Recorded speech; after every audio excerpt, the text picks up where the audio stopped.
Austin, congrats on the victory. How you feeling? Thank you, man. I feel great. This was a long time coming. Definitely an emotional experience. Obviously, the first couple of fights haven't gone my way, but I think I found the right formula. I think I found the right team, and I found the right routine to kind of put me in a flow state and get that win. You're speaking of the team. You're speaking of moving to XC or Extreme for this one. What was the catalyst for that? It's funny. I was actually going to go to ATT, and my opponent went there, so I couldn't go there. And this was thanks to my management team, Ruby. They have connections in Las Vegas, so I go to Extreme Couture, man, and Eric and everybody opened their doors to me, and I couldn't have been happier. There's a bunch of killers in there. I had one of them tonight corner me, Carl Williams, who's been a big help this camp, and those guys just took me to another level, which I'm super appreciative of. I was going to say, they got a lot of big bodies over there, too. Is that something that maybe you were missing before, that you didn't have? Maybe was it just the talent, or is it the size of the guys maybe that you didn't have? No, so I'm going to say this. We have so much talent in Jacksonville and in Florida in general, but there wasn't a lot of big bodies for me. So when I would go with some of that talent who was smaller than me, I never felt like anxious or really nervous because I knew I was going to be all right. I go to Extreme Couture, man, and there's guys like Sean there, and Alex is wrestling me and everything. And, there's so many dudes over there. It's like you got to be on your game every single day, or else they're gonna put it to you a little bit. So I think that was the biggest difference was when I walked in that gym, I was never comfortable. And that's exactly what I needed. And I know you said that, if I heard you right, this was the last fight on your contract, but it's also the first win, I believe, on the UFC career. Yeah. So is it a bit like bittersweet, or sort of like a weird moment?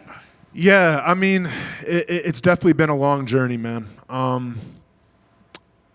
Everyone's been through a lot, right? But I've been through a lot the past couple of years, and a lot of that I felt like kind of carried over to my fighting a little bit, which I never intended it to, which is, it's mental sometimes, right? So it meant everything. I had my son in attendance. This is my first time my son's ever seen me fight.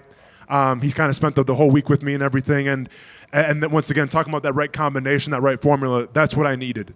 I needed him here, and he's always been my biggest support system. That's nothing against my coaches, man, my coach Seth, my brother Ramon Tavares, man. We've been through a lot together. Carl Williams, but having my son here to really put it over the top of me just being comfortable and me knowing what I have to do today. Yeah, I was going to say there was definitely a lot of emotion in that post-fight, and you actually gave the shout-out to your son.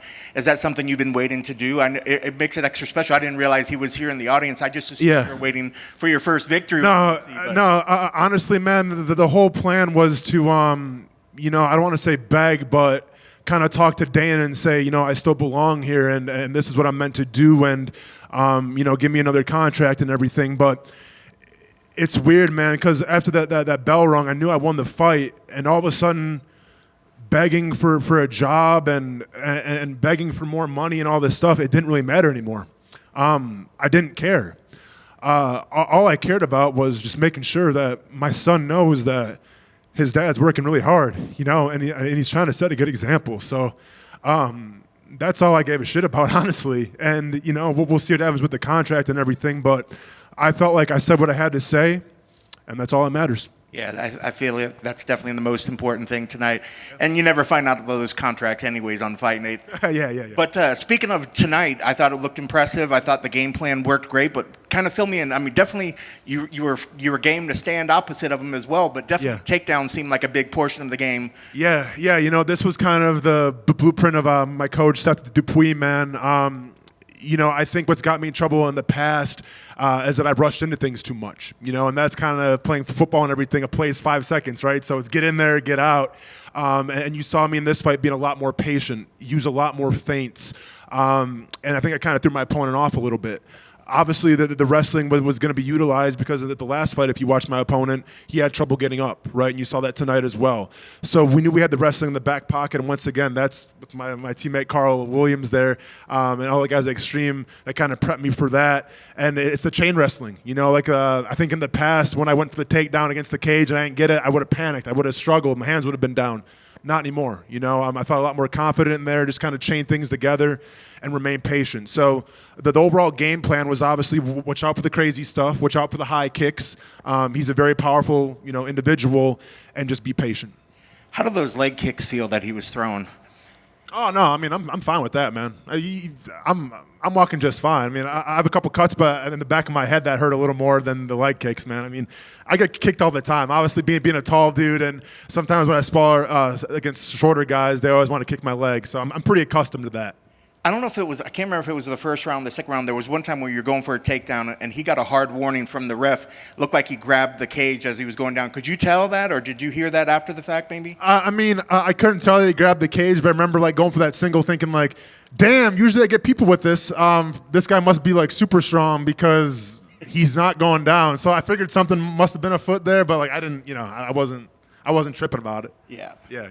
Well, I mean, and plus I have to ask, he looks like he likes to keep his hands down really, really low. So it definitely felt like it was drawing you into the striking. Yeah. Did you notice that as well? And does that kind of thing when you see that make you want to stand and So, yeah, I mean, when I came back after the first round to my stool, we kind of figured out that he was planning on me coming in and throwing punches, and he was going to step back and try to counter off that. I think if you watch the Josh Parisian fight, he's showing a lot of great power going backwards, right? I mean, someone who can literally walk backwards and throw a punch and knock somebody out has some pretty good power. So when I went back to the stool, they were telling me that. It was basically, don't walk into anything, set everything up, use the feints, and then and I made one mistake, but I heard it. When I throw the leg kick, set it up as well because he was trying to time that leg kick as well.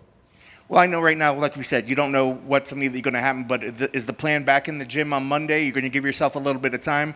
I mean, I'm sure you're expecting the call to come from them, but are you going to give yourself a little bit of time off, or are you back in the gym? No, man.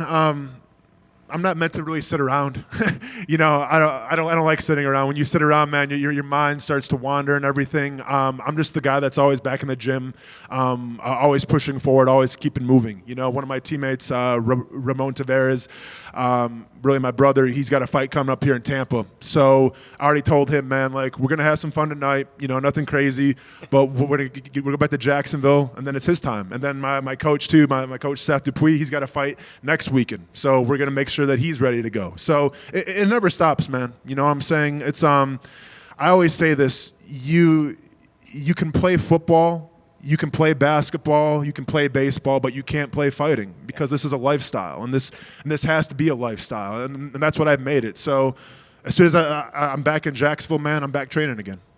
And last for me, what did your son say about your performance afterwards? Man, he was happy. Told me that Dad, I love you. And I said I loved him too. And I got this little thing. So this is anime thing, man. He's super into anime. So if you don't, this is Jujutsu Kaisen, right? And this guy's name's Gojo, and Gojo is the strongest dude in the whole anime. And he gave me this, and he told me, he's like, this has to be you, Dad, because you're the strongest guy that I know. So I'm like, all right, man, say no more. I didn't plan on making him a liar tonight, and I didn't, man. So it was awesome. How does the preparation differ between like preparing for an NFL game, preparing for a UFC fight? The preparation's a lot different because you have your teammates around you. Like in the NFL, you need 10 guys to do their job as well in order for you to succeed. When you talk about the fight game, obviously it's a lot longer to plan for one opponent. Like the NFL, you just plan for a week and that's it. In the fight game, it's 8-9 weeks of just straight planning, watching your opponent, and then sometimes you get married to the tendencies a little bit, and then he doesn't do them, right? Like for instance, I was expecting all the wide shots tonight. He actually showcased a jab that came up the middle a couple times, and actually threw a straight cross one time too that caught me by surprise. So like sometimes there's just there's new wrinkles, especially from a new UFC fighter that you don't see a little bit. So I just think that the biggest difference is obviously is you have a lot more time to prepare and think about things. How about like the game day? How does that differ between like, NFL game day? I imagine it's way different. It's so much difference because I was definitely an emotional player. If you ever watched me play, I was the guy that was like trying to start fights, like in midfield before the game started, and I'm screaming and everything. And I try to be like that in MMA too, man, but it's wasted energy. So we talk about this sport, you have to be a lot more calm, cool, and collected because you don't want to exert any wasted energy. So that's the biggest difference. I know my Patriots need some O-line help. Would you be willing to help out? Man, I mean, I have no comments to the Patriots right now because they're getting ready to play the Jacksonville Jaguars at 6:30 tomorrow, man. And the last thing I hope is that they make Drake May look anything decent. So let's go Jaguars, man. Let's finally get this win. Let's turn this shit around. You know, like, hey, I'll start it. You know what I'm saying?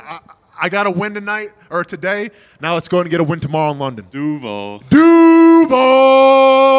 Congrats, man. Thank you, man.